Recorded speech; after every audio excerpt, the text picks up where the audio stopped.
So this is it. This is the seventh video that I'm doing where I'm talking about these individual records, these 7 individual records that came out by Bruce Springsteen as part of this Tracks 2 collection called The Lost Albums. And like I've said several times, I really wasn't doing this in any particular order. If I was doing it in the order that the records were actually sequenced in the box set, this would have been number one. Instead, I was kind of doing them in the order that kind of made the most sense to me, digesting them, getting into one at a time or maybe two at a time. And once I felt like I could kind of wrap my head around it a little bit, I would do a video on that particular one. This one has taken me a little bit longer. I just wanted to really feel like I absorbed it before I talked about it, even though this is probably the one that I was most excited about. So, I've said before, I'm not like a huge fan of, I'm not like your traditional Bruce Springsteen boss kind of fan. Like, I'm not obsessed with Born to Run. I'm not obsessed with Darkness on the Edge of Town. I'm not obsessed with Born in the USA. I think all those albums are great, especially those first two I mentioned. And I like reissues and box sets, sure.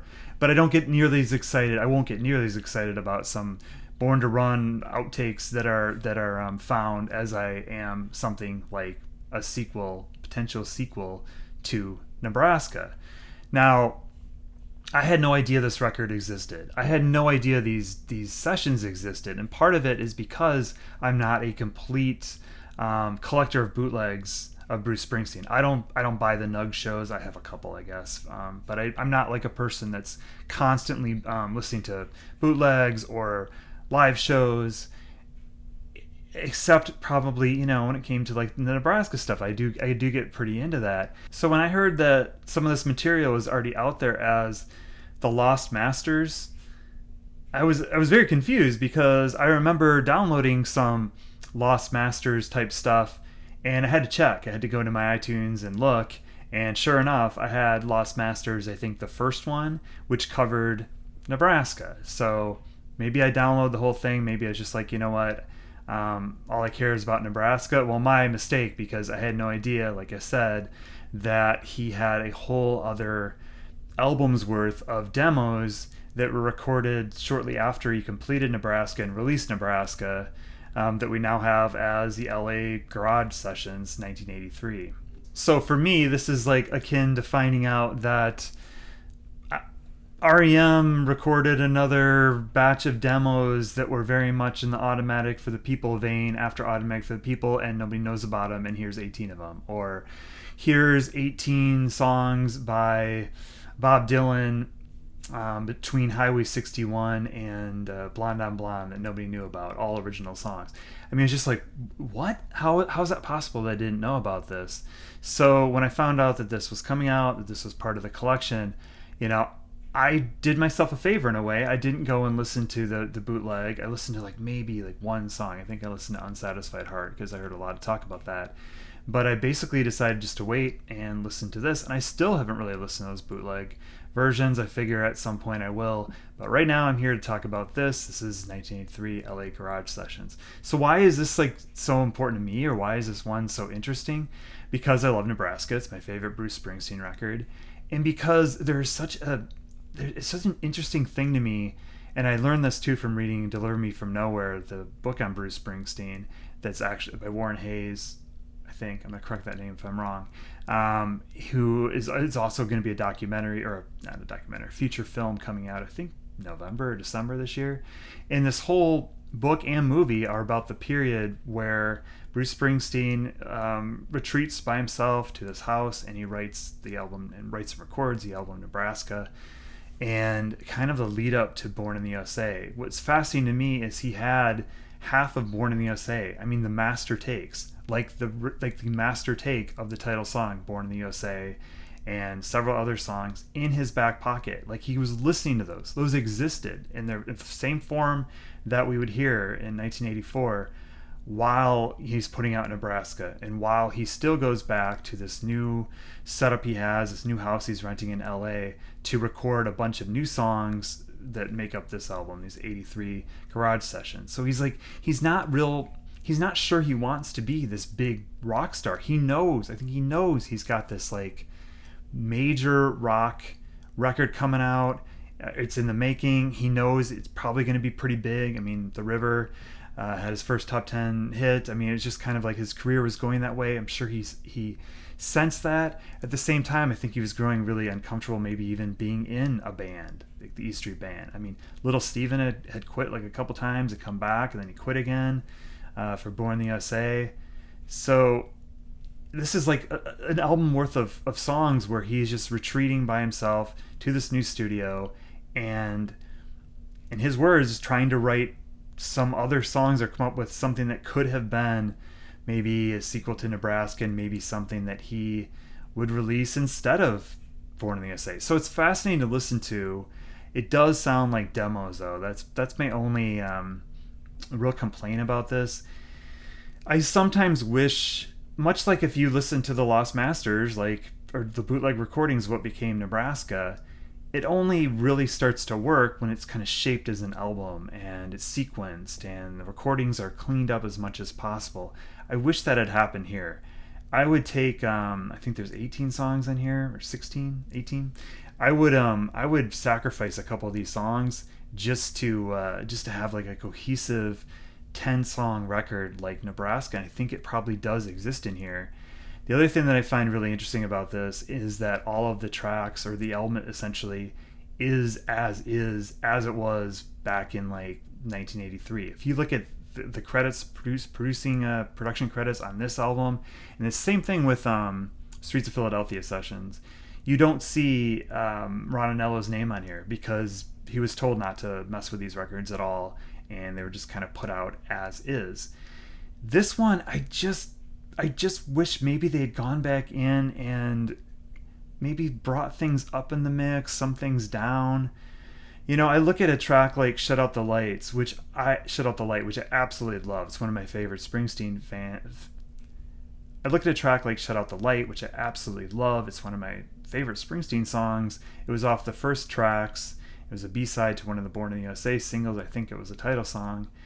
And it works so much better, I think, on the tracks version. It's cleaned up a little bit. There's like this extra guitar kind of hookiness that happens at the very beginning of the song.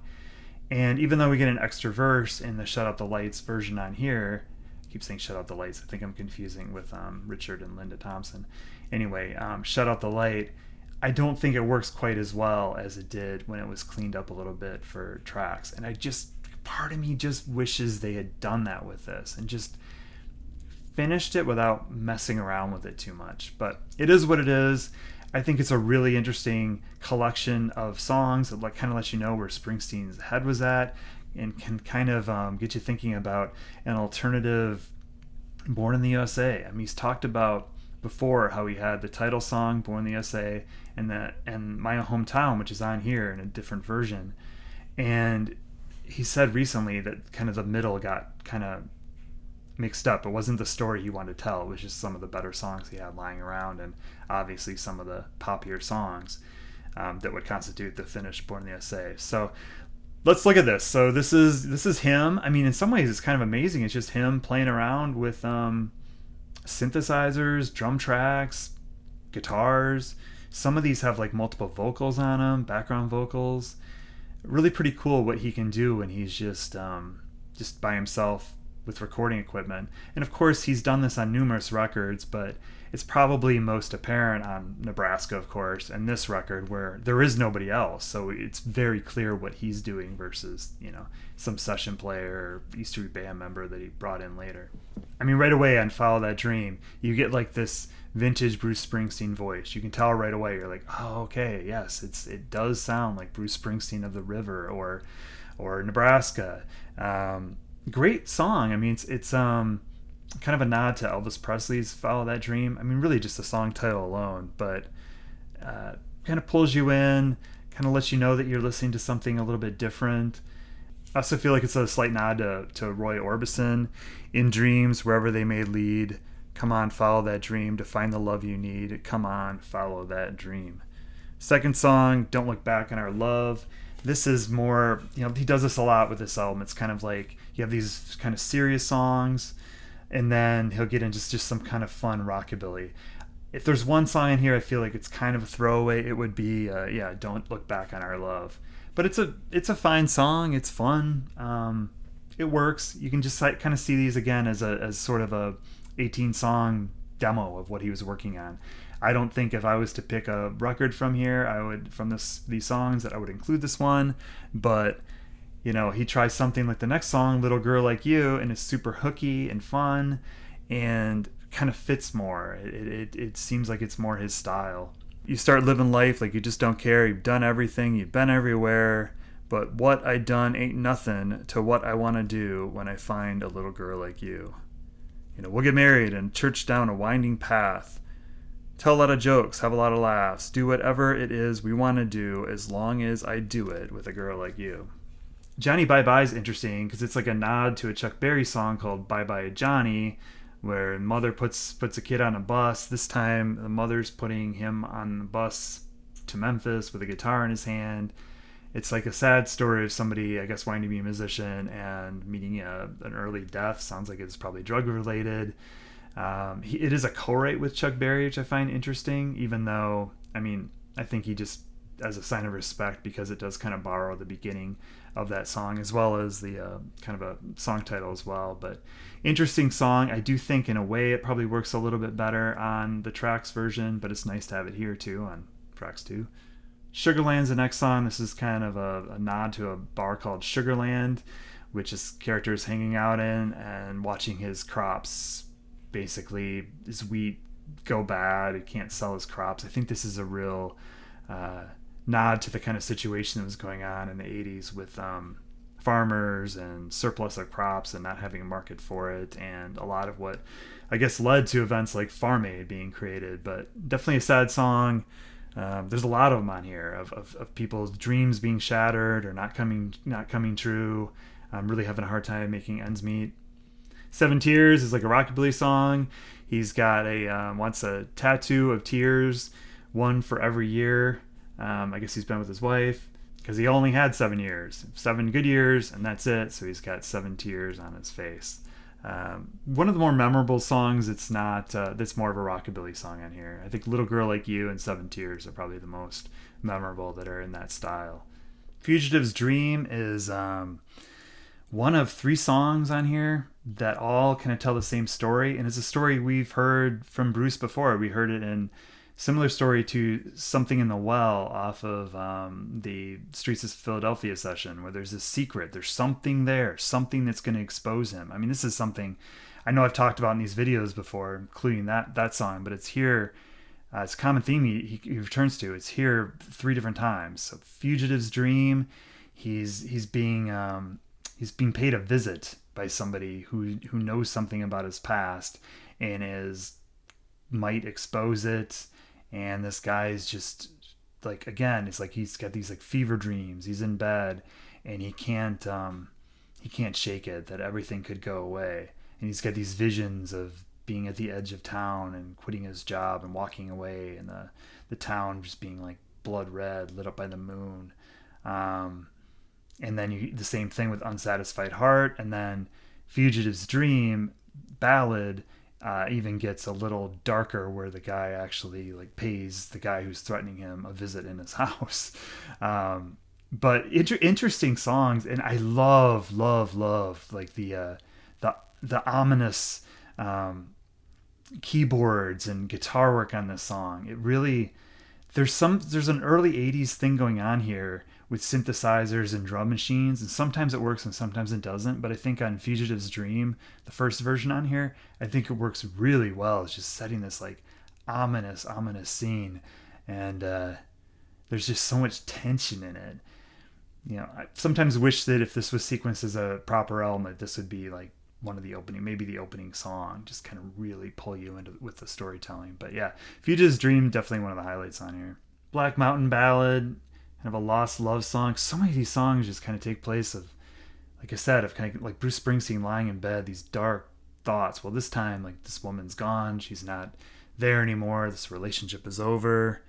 I lie awake and I know the sleep won't come soon. I watch the headlights crawl up and down the wall of my lonely room. I think of that club by the river where we danced on and on. I swore our love could last forever, and you laughed on and on. Yeah, at the end, All she said was, "I'm sorry, Joe, but I gotta go. We had it once, but we ain't got it anymore." Another one of the songs I think is a highlight on here, and this apparently wasn't one that was showing up on bootleg, so this was new for a lot of people. It's Black Mountain Ballad. Jim Deere, like State Trooper or so many other songs, story song, somebody just down on their luck. In this case, there's like a lot of songs on Nebraska where this guy introduces himself, like Springsteen takes on a character. My name is Jim Deere. In this case, Jim Deere is the guy that seems to have it all and like doing really well, or at least got a home life that's pretty good, but always kind of wants a little bit more, and ends up doing a favor for someone, or in this case, the guy asks him if he wants in on stealing some farm equipment, and they get caught and they get sent to prison, and their lives are never the same. So yeah, real uplifting song from Springsteen. This is not one of my favorites on this album, but it's interesting that you can just hear him playing around with these characters, the same kind of characters you had on Nebraska, really, and just kind of not letting go of that kind of style of songwriting. County Fair is a great song. It's just one of the more uplifting songs. It's still very much in kind of a stripped down Nebraska demo kind of style that is very dominant on this record, but it's a little bit more kind of capturing a moment of a really great day, a day with his gal at the county fair, and when thinking how perfect it is, and how maybe it's not going to be quite this perfect again, but really succinct, good songwriting, really illustrating just how powerful like one day can be. When I first listened to this, I was a little surprised to hear "My Hometown." It's like almost like he's trying to do a falsetto vocal. It's a little jarring at first, but I kind of like it. I'm glad they included it here, because it does kind of show you, like I was saying earlier, it's like the bookend, he thinks, to Born in the USA, or supposed to be Born in the USA, and then ending with "My Hometown." And it does kind of show how he's working through this stuff, because this is how he came up with "My Hometown." And there's something about just hearing a song that you've heard so many times in a different way in a demo version like this. It can drive home the emotion and the lyrics a little bit more. "One Love" is like a pretty poppy song. When I listen to it, it's got drum tracks, or drum machines, I should say, and synth. It kind of gets into this groove. It's easy to listen to a song like this and go, okay, I could totally see how you could work this up for Born in the USA. It's a little bit lighter than a lot of the material on here, but I think it kind of works. One of the highlights for this record, and the song I think I might like the best of the songs that I hadn't heard before. So like I had heard, except for maybe Fugitive's Dream, I'd heard Shut Out the Lights, I'd heard Johnny Bye Bye, is a song called Don't Back Down. There's something about the song, that the way it begins, the instruments, the sound of it. I feel like if you were to sequence a record, maybe Fugitive's Dream would be number one. Maybe this song would be. There's a couple songs in here, or a handful of them, that sort of have a similar vibe and a sound that's unique from Nebraska. I mean, I don't think this album really sounds that much like Nebraska, but this song, I picture him singing. I can see him performing this. It's just a really memorable kind of hooky song, and one that has surprised me the most, one that I like the most off of this. If you're out on your own and you ain't got a home, and it feels like the whole world's just gonna fall on you, you're just running scared, look around, there's nothing there, and you ain't got the strength, and your friends all just stall on you, while a roar comes up loud and you're lost in the crowd. Once you thought you might make it, babe. These days you doubt it. I understand. If you need a helping hand, baby, don't be afraid. Just stand up and shout it, girl. Don't back down. Don't back down. Don't back down. Don't back down. We met Jim Deere earlier. Now we meet a guy named James Lucas. He was born in Remington and paroled from Richfield Prison in the winter of '81. It's another one of those character stories. A guy is so afraid he's going to go back, and he comes close to going back and struggling to remain on the outside. I mean, thinking of something like Straight Time from Ghost of Tom Joe. These recurring thoughts, feelings, desperate people. It's a very common theme, and it's definitely very common on this record. Klansman, that's an interesting song, and just the title alone. And it's written first person, kind of the type of song you you definitely wouldn't hear these days where somebody's like basically saying like, hey, my dad invited me to join the KKK with my uncle. And it's like, well, it's a character song. It's Bruce Springsteen's own dad isn't doing this. But it seems like people take things so literally these days. I was actually a little afraid for our friend Bruce when this box set was announced that, are you really going to put out a song like that? How's it going to go over in 2025? Because people take things so literally. But it's a good character study. It's just interesting, and I think it works really well on this record. And I think if there was a shorter version of this, I would want that on there. Unsatisfied Heart picks up where Fugitive's Dream. It's like basically the same song, same lyrics, different melody, different chorus, much hookier. The line, can you live with an unsatisfied heart, over and over, is definitely the hook here, and far more of a pop song than Fugitive's Dream is. And I think one of the highlights on here, people talk about a demo version of this too, that in some ways might be better. I listened to it once, and I did like that too. Very happy with it on this album though, and I think it's just really interesting that he keeps coming back to this theme. Shut Out the Light, definitely huge highlight. Like I said earlier, I liked it better on the original tracks. There is an extra verse here that really drives home just how shattered these lives can be, these Vietnam vets coming back. I mean, there's an extra verse where he's talking about how at night the guy shuts his bedroom door and basically shoots up heroin. Now every evening, just after supper time, he'd go into the back bedroom and he'd lock the door behind.